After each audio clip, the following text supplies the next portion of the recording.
Satanic Temple versus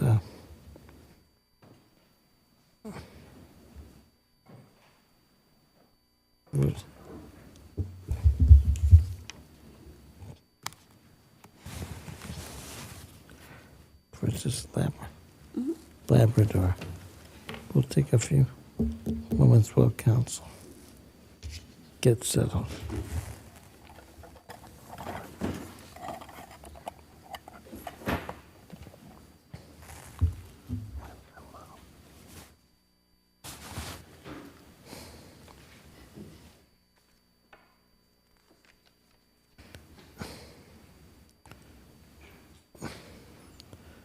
And for appellant, we have William McNaughton. This case is set for 20 minutes per side. So, Mr. McNaughton. Good morning. Yeah, good morning. If you want to make a rebuttal argument, you should stop before your full 20 minutes. Yes, sir. So, if you would tell me what you intend to do. I'd like to reserve 8 minutes for rebuttal. Yeah, I'll try to remind you, but you should watch the clock I yourself. shall. Good morning. I'm James McNaughton. I represent the appellant, the Satanic Temple, Inc., which I will refer to as TST. This case is about coerced motherhood and money. The state of Idaho can ban abortions from conception, subject to two very important caveats. Number one, if it results in a woman becoming a mother without her consent, it's a violation of the 13th Amendment. The state of Idaho has two options to avoid that. Number one, give her the opportunity to opt out, or number two, make the delivery of an unwanted child a service to the state, in the same way that military service is a service to the state. If your labor is taken by the state for the benefit of the public, it's not involuntary servitude. But the state of Idaho has not done that in this case. The second limitation is compensation. The uterus is property. You can lease it out, you can give it away. People are making literally tens of thousands of dollars by being gestational carriers. It has an economic utility in its own right. And if you take that economic utility away from the woman, the Fifth Amendment requires that you pay just compensation. Dobbs is only the starting point for addressing these issues. Dobbs held... Before we jump to the takings and the 13th Amendment, I have some questions on standing, as you might appreciate. And as I understand, your client has a number of members in Idaho, and this teleclinic is operated out of New Mexico. Is that right? That's correct. Okay. So the first question relates to associational standing. Although you allege that you have these members in Idaho, no member is named who would be a potential plaintiff here. And it would seem to me that, at least on that basis, you couldn't have associational standing. So maybe you can explain to me how you think, what have you alleged that give you the predicates of associational standing? Yes. There's a practical problem here that I'd like to point out to you first, okay? Which is that there is a lot of fear out there. To find a woman who will stand up as a Jane Doe, I can tell you from personal experience, is extraordinarily difficult, because I have to promise that woman that she will remain anonymous. We understand that, and Okay. we go back to Roe v. Wade for how that came about. I can't guarantee that. And so what I say to her is, here are your choices, all right? If it comes to it, you might have to disclose your name. And you have the choice of saying, I'm not going to do that, in which event I get dismissed, and the efforts that I've put in up until now are for naught. okay? But if you were willing to stand up and take that risk, I will represent you. I don't have any takers. And this is not the only instance where I've encountered that in this country. So here's the next step. I need an involuntarily pregnant woman.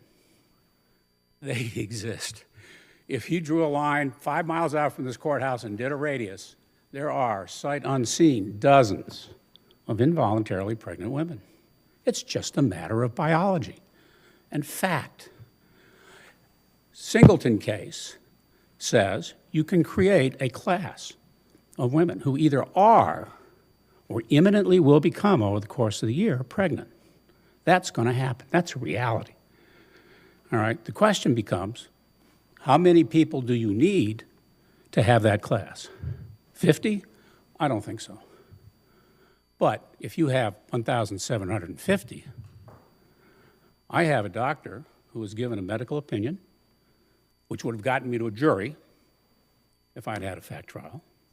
Medical opinion that to a reasonable degree of medical certainty, that number is 1,750, and it will produce every year 27 involuntarily pregnant women. That's just the fact. That's what happens in real life. So, can I name that woman? No, I can't. And even if I could, I wouldn't tell you who she was, because she's afraid to step forward and come into this courthouse. And I totally understand that concern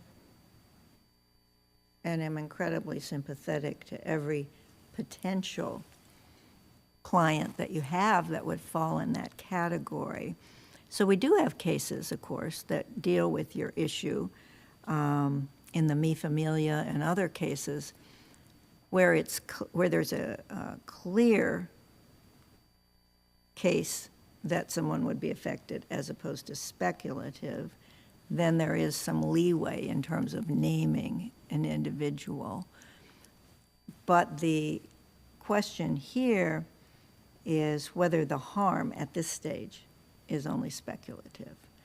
Well, it's not, because the harm is to TST. TST has made an affirmative decision to not provide its services in Indiana.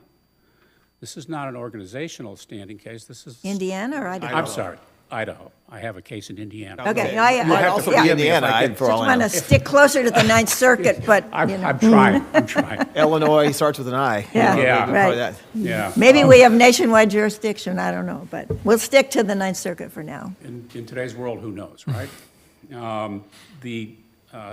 We have standing separate and apart from organizational standing as a provider of abortifacients, because we have made an affirmative decision not to provide them in Idaho. That is precisely foursquare within Doe v. Bolton, Planned Parenthood of Idaho versus Wasden, and McCormick versus Herzog.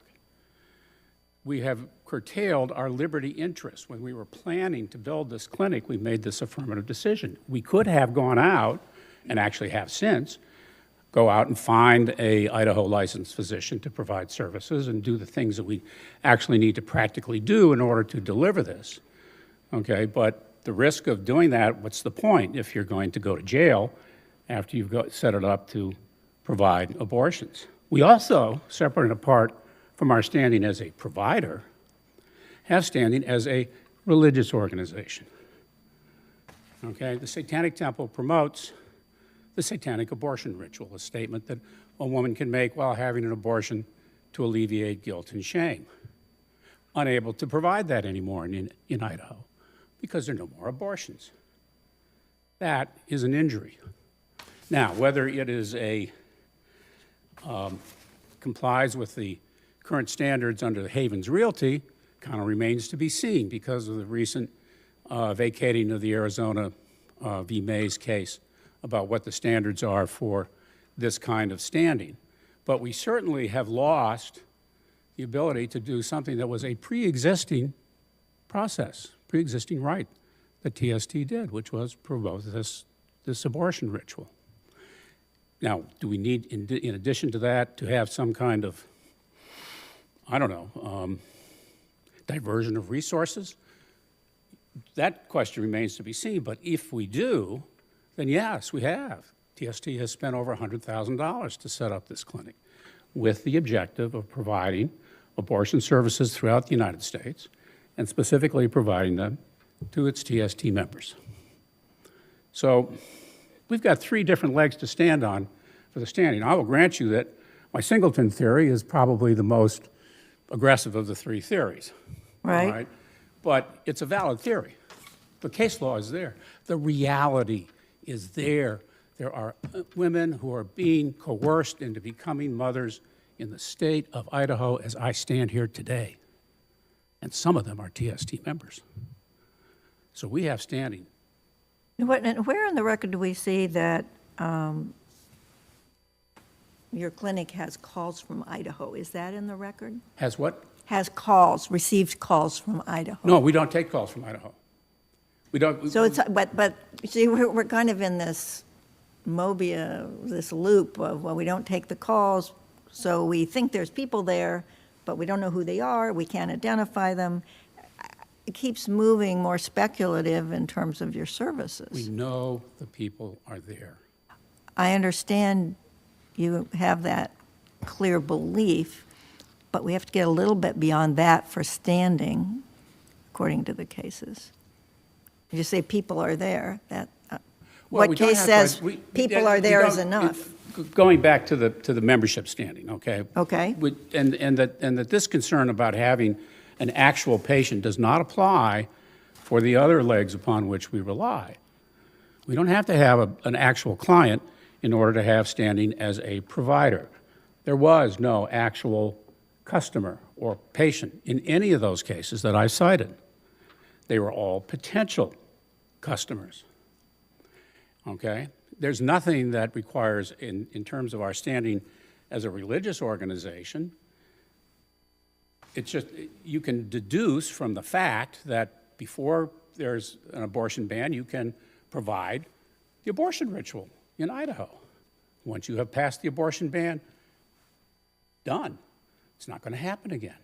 If I could just jump in just so I can better understand your standing theory, and I know you got a few different theories that we can consider to get you past this problem. Yes. But let's say the University of Idaho Alumni Association wanted to challenge this law. I assume under your theory they could challenge it because they would say, look, we're the Alumni Association. Yep. We have our young Alumni Association section. We have women in there from 21 to 35. So under your theory, they could. Absolutely. So it doesn't have to be a provider in another state. Absolutely. That's the whole point of organizational standing. From the ACLU on, okay, is that individuals can get together, get with a group, and have the group represent their interests, okay, without having to actually show up and become a plaintiff. And it gives them some buffer, as it were. In the classic case of the ACLU, a buffer between the state and the individual. Okay, the question is, how speculative is it that these people are there? Just by virtue of your example. Get a large enough number, you got enough people. So, how big is the number? How big is the number? How do you determine that? Okay, I tried to determine it by expert testimony. Got shot down without a Daubert hearing. They're free to come in and say, no, this is just totally speculative. There are no people out there. Fine, bring your expert in. Sit them down, let me ask them about the birth rates in Idaho, the abortion rates in Idaho. You know, depends on who you talk to, but the number of women who are becoming mothers by coercion, it depends on who you talk to, but it's anywhere from 20 to 40% of pregnancies. Okay? It's a serious problem. I'd like to reserve the rest of my time for rebuttal, if I may. Certainly. JC. We'll hear from counsel for appellees now. Is that Mr. Hurst? Yes, may it please the court. I'm Alan Hurst here for Attorney General Labrador and Ada County Prosecuting Attorney Jan Bennett. 2 points for me this morning. The first one that we haven't heard yet about is redressability, that none of Satanic Temple's harms are redressable because even if they win everything they want in this case, They still can't ship abortion pills to Idaho. And the second point is speculation, that we have heard a little bit about, which all of their harms are speculative under all of their theories because they have no proof that they have any members of the Satanic Temple in Idaho who are involuntarily pregnant or will be in the near future and who want an abortion. So, as to addressability, the problem here is the unchallenged independent legal barriers. And most importantly, it's there's the licensing requirements, and there's also, of course, the requirement of an in-person exam and then a follow-up appointment. These things need to happen in person. They don't have facilities to do this in person. They have no plans to get facilities to do this in person. Their only response in their reply is they say, well, once we get an injunction against these laws, let me quote, TST can then turn its attention to how it will address any other legal impediments to providing abortifacients by telemedicine in Idaho. In other words, they have no idea whether they have valid challenges to these other barriers. They're just saying, we're going to do this piecemeal, we're going to do this one at a time, and if it turns out that the other laws that prohibit us from doing this are constitutional, I guess we tried. I don't know what they would say in that situation. What if they had an individual identified who is a member of the Satanic Temple and lives in Idaho, and she's 2 months pregnant as a result of an unwanted pregnancy, so she falls right in their category? Why wouldn't that at least give them standing to challenge the law as it sits now? Two answers to that. The one legal and one factual, I would say. The first legal answer is that no remedy given to Satanic Temple could redress that woman's injury. Because even if the court said, speaking here of the district court, even if the district court said, nobody in Idaho can enforce the abortion ban against you, there's still no order saying that you can do away with the requirement of the in-person visits. And so there they are in a situation, either the woman has to go to New Mexico, in which case Idaho law doesn't apply to begin with, or Satanic Temple has to go up to Idaho, which they haven't alleged they're willing to do. So the remedy would still not redress the woman's harm in that case. The factual response is that, in fact, Satanic Temple requires people to come to New Mexico anyway. This was admitted at the hearing below on pages 48 and 49 of the record, that counsel admitted that no matter what state a woman is from, they will only provide abortion pills if she has her telehealth appointment while she is physically present in New Mexico, and they will only ship the abortion pills to mailing addresses in New Mexico. And it's not entirely clear why they limit themselves to this, but it seems further proof to me that there's no redressability here because we have a wide variety of abortion laws in this country. We have strict bans like Idaho's. We have no bans. What you're saying is if somebody immediately after a situation believes that she needs a pill, that she would need to come under the Satanic Temple's proviso, she would have to go to New Mexico. Yes. Not Idaho. That's correct. And that is, they're not shipping, of course, pills to Idaho. That is correct. They are not shipping pills to Idaho. They're not shipping pills to California. They're not shipping them to Washington, Colorado, all sorts of states where the services they want to provide are perfectly legal. It is their admission in the hearing below that they do not ship pills to those states either. And so I just don't see how, their goal is to move Idaho from the strict ban category into a somewhat less strict ban category. But we already have states who are in these less strict ban categories, and they don't send pills there. So I don't see how an order of the court can create a situation where they will be willing to ship a pill to Idaho. It's just not going to happen. Their response in their reply to our addressability argument is that they cite Matsumoto, a case which I imagine your honors are familiar with. And in Matsumoto, partial relief was enough. And they say, well, this is partial relief. That they say, once we invalidate this law, we can go after the other laws. But that's not the kind of partial relief that That's not what happened in Matsumoto. It was a single statute with multiple parts, correct? Correct. And some of those parts overlapped with independent prohibitions that weren't challenged, but other parts didn't. And so an order in that case, while it might not give them everything they wanted, it gave them something. After that order, there were actions that they could legally take in Idaho that they could not legally take beforehand. This isn't a partial relief case. This is a no relief case. There is no order that the district court could have entered that would let them do one thing in Idaho that they couldn't before the district court entered the order. That's advisory opinion territory. That's not a case or controversy. No redressability, no standing. So turning to this speculation issue that's been talked about earlier, just to walk through their chain of statistics and emphasize how speculative it is.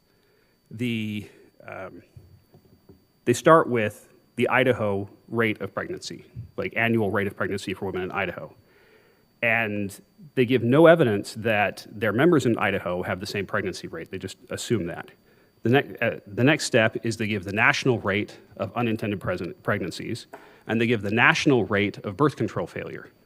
Once again, no evidence that these rates apply equally to Satanic Temple members. Once again, and even further, no evidence that these national rates even apply to Idaho generally. And then they get a number at the end, and the number they give us in their opening brief is 27, which is already not especially high for an annual figure. But then we pointed out some problems with their theory in our brief, and in their reply brief at page 21, they admit, yeah, it's 3. Actually, at the end of our chain of probabilities, we have the number of 3 women who are involuntarily pregnant. And then they still don't take the next step. They still don't give us any information about what percentage of involuntarily pregnant women actually want abortions. And so it could very easily be 0. If any of their statistics are off, which they could easily be, the number of involuntarily pregnant women could also be 0. So this court doesn't need to figure out how Mi Familia relates to Associated General Contractors and to Summers, because even under Mi Familia, this doesn't work. Mi Familia says you need a name of an identifiable individual who's harmed unless it is clear and not speculative that, that people are in fact harmed. And I look at this and say, this is completely unclear. This is entirely speculative. This wouldn't have satisfied Mi Familia, and it certainly wouldn't have satisfied Summers. The theory we heard a moment ago about once you get enough people, you must have standing. For one, that's a dangerous theory because there are some organizations with a lot of people in this world. The AARP, I think, has 40 million members. By their theory, they would be able to challenge basically every law in the United States. But this once you have enough people theory was rejected by the Supreme Court in Summers. The Sierra Club said effectively, we have hundreds of thousands of members. They're involved in the Sierra Club. We know that because they're involved in the Sierra Club, we expect they're probably going to visit national parks and national forests. And if enough of them visit national parks and national forests, then some of them are certain to come across locations in those forests that have been affected by the policy we're challenging. And the Supreme Court said, no, that's not good enough. It said, let me see, the requirement of naming the affected members has never been dispensed with in light of statistical probabilities. And that's all we have here. Their argument to distinguish Summers is, well, we give numbers, we have stats, we have percentages, and whereas Summers just kind of eyeballed it, but it's still statistics. You look at Mi Familia Vota, you will see no statistics. So statistics don't do it. They need a name, they don't have one. And the final point I'd like to make on this issue. Let me ask about,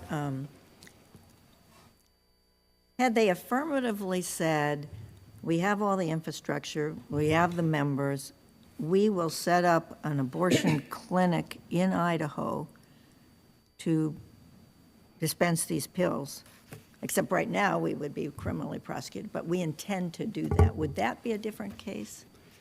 It would certainly be a different case. Oh, certainly, obviously, a different case, but would that give Right. them enough foundation to allege standing if they actually had an intent to proceed with the infrastructure to violate the statute. So defining what level of intent is needed is, more of an art than a science, right? It's a bit messy. I think it's Lujan that has the notion of if you're affected by environmental policies in another country, you don't need to actually buy the ticket to go to that country, but it needs to be more than I'd like to visit someday. And where you draw the line between those two is pretty difficult. The cases this court has seen, abortion cases out of Idaho this court has seen, which there have been, more than a few. Quite a few. Yes, notice that, those cases are all, we have doctors in Idaho. We provide abortions in Idaho. We have patients in Idaho, right? So that's clearly enough. Now, if it's... Don't even, as I understand it, there's only a nurse practitioner in New Mexico? I think I'm not sure she's even a nurse practitioner. It's an APRN, which is an advanced practice registered nurse. But she's not an which is MD? Not an MD. That is my understanding. And, Idaho law says physician for, who can perform abortions, and that provision isn't challenged either. So where exactly the line is, the Thomas case that has factors that this court uses to, sort of give more detail to the dry house factors, says a concrete plan. So yes, at some point, their plan would be concrete enough and their intention would be clear enough to build that clinic in Idaho that we would have to say, yes, they have standing. I don't know exactly what that point is, but it's certainly well north of where we are here. He raised at the end of his argument the question about that this fundamentally is religious discrimination. What is your response on that? Well, they did plead a religious claim below an Idaho State RFRA claim. They did not defend it at the motion to dismiss stage. They asked leave to replead, remove that claim, and replace it with a First Amendment claim. Leave was denied. They haven't appealed that decision. So as far as on the merits, they've not addressed that. Okay, They did I not raise thought that was the case, but I just Yeah. wanted to hear Yeah. what the procedural posture was. Thank you. That's correct.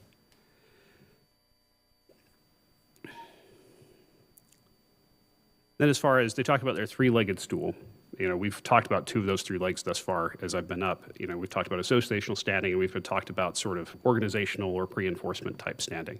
They've also talked about the diversion of resources standing. And as we've argued in our briefs, we don't think diversion of resources is a valid theory anymore.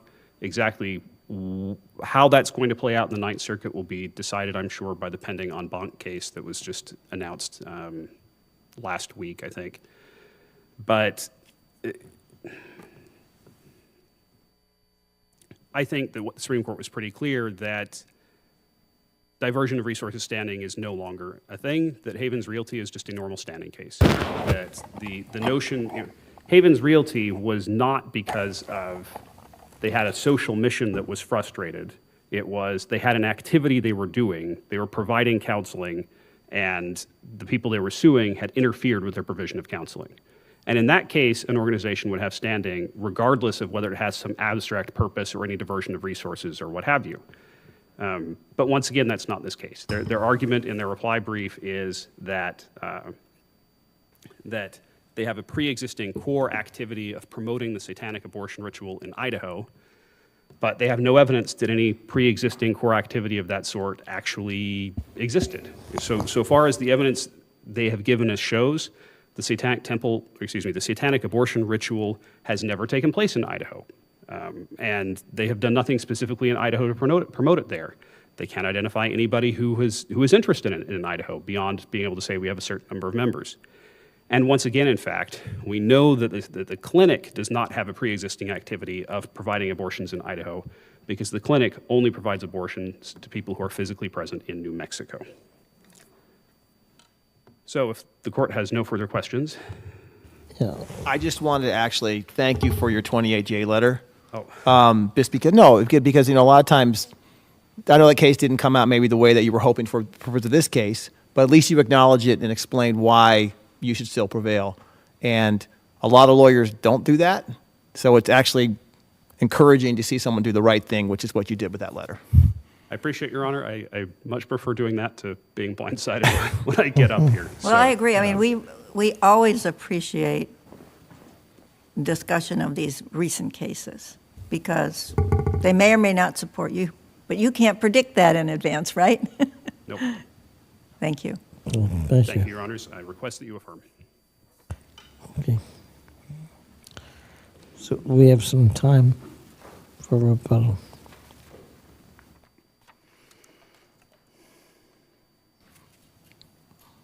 Why limit to New Mexico? Because nobody will go to jail. Very simple, okay? The plan was to create a clinic, and it uses the telemedicine model. And the way the telemedicine model works is you call up, you have a virtual consultation with an APRN. The APRN prescribes the pills, they get delivered by U.S. mail. Now, in New Mexico, that's in compliance with New Mexico law, and it's in compliance with the FDA requirements for the distribution of mifepristone. Now, what is the next step that we would have to take to provide service in Idaho? Get an Idaho licensed physician to be on the other end of that call and make that prescription. That's all we need, and we have that person. We had planned or had a contingency to get that person from the get-go, but we have not hired them because what's the point? What's the point of becoming licensed in Idaho? It's an act of futility.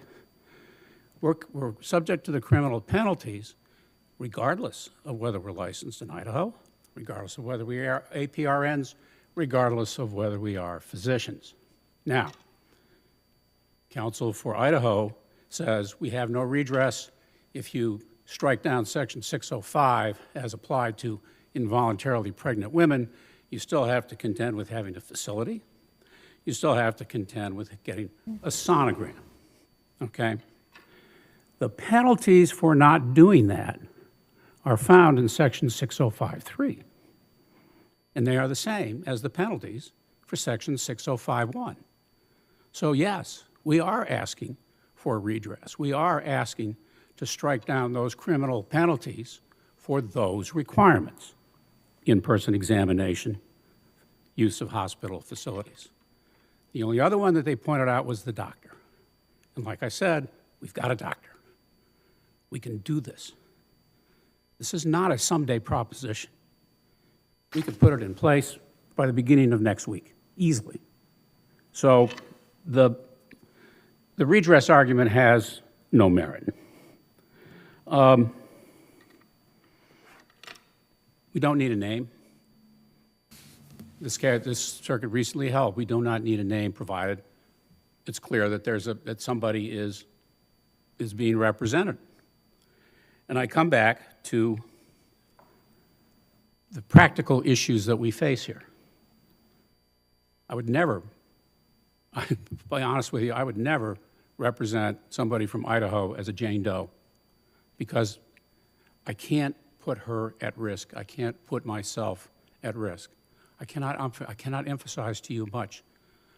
I've had these conversations over the years. I've been doing this now for about 3 or 4 years, and it's scary.